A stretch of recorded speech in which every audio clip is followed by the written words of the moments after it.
The Lord took me into India. There's a very big distress there. I see difficult days ahead of you. Kutawaka! Kutawaka! The Lord has taken me again right now. He took me to India. The Lord took me into a hospital in India. There's a very big distress there. The doctors are running up and down and many people flooding into the hospital. Kutawaka! Kutawaka! On that day. Katika siku hiyo. This is CNN Breaking News. At the Simapuri crematorium, the loss weighs heavily in the smoldering air, and the dead are piling up. There are bodies literally everywhere you turn here. I've honestly never seen anything quite like it. And the organizers say that pre-COVID, they might cremate 7 or 8 people a day. Today alone, they've already cremated 55 bodies, and it's not even lunchtime. Just months ago, India's leadership boasted that the country had effectively defeated COVID.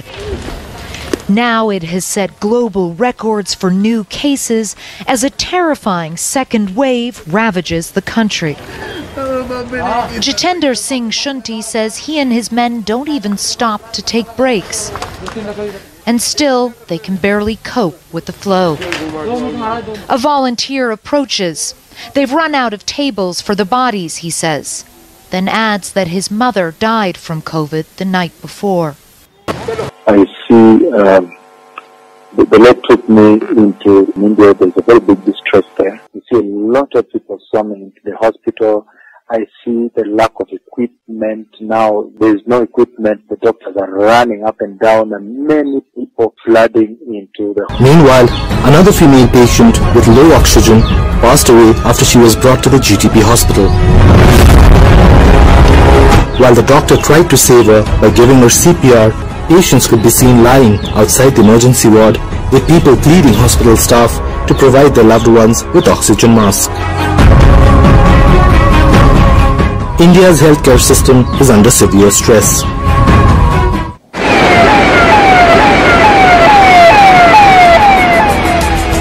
India's COVID-19 emergency reaches critical levels. Hospitals are out of beds and oxygen, and crematoriums don't have space for the dead. Overwhelmed hospitals are turning away the critically ill. I'm a health worker, but if someone dies in my family, I won't even be able to say final goodbyes. I see the Lord took me into India. There's a very big distress there. You see a lot of people swarming into the hospital. I see the lack of equipment now. There's no equipment. The doctors are running up and down and many people flooding into the hospital. We probably, you see, we as a doctor, we as a hospital, we are supposed to give life. If we cannot give them oxygen even, what is the situation? When patient comes to, the patient will die. Patient will die. They are trying to help, but there is no oxygen, sir. There is no oxygen. We know this. At this hospital on Delhi's outskirts, the patients are gasping for oxygen. 100 more are waiting outside, despite being told there's not enough gas or beds. Their best hope is that if somebody here dies, then that will free up a place. We are definitely overburdened. We are already working at the full capacity, rather double of the capacity.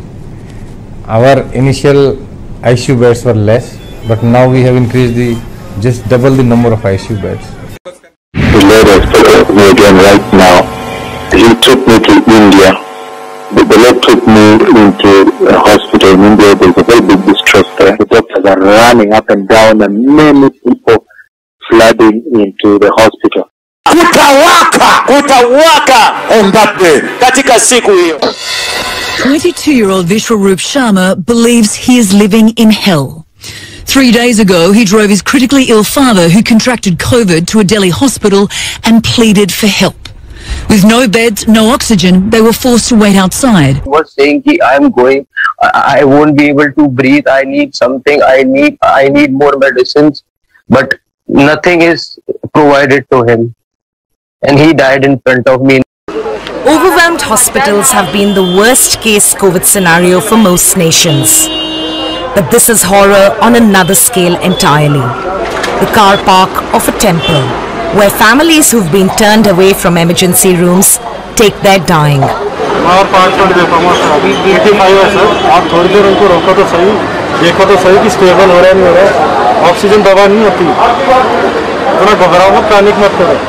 These are some of the most distressing scenes we've witnessed during the course of our reporting.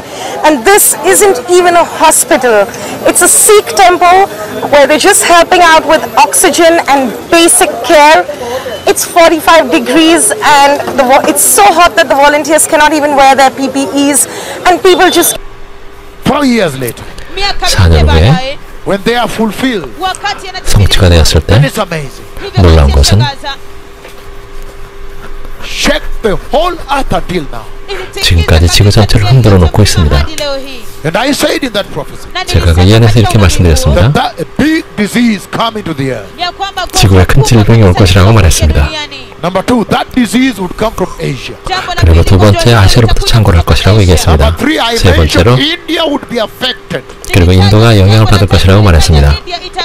Look now what has happened to India. 인도에서 어떤 일이 있는지 보십시오. They have the largest number of infection in Asia and the largest number of deaths.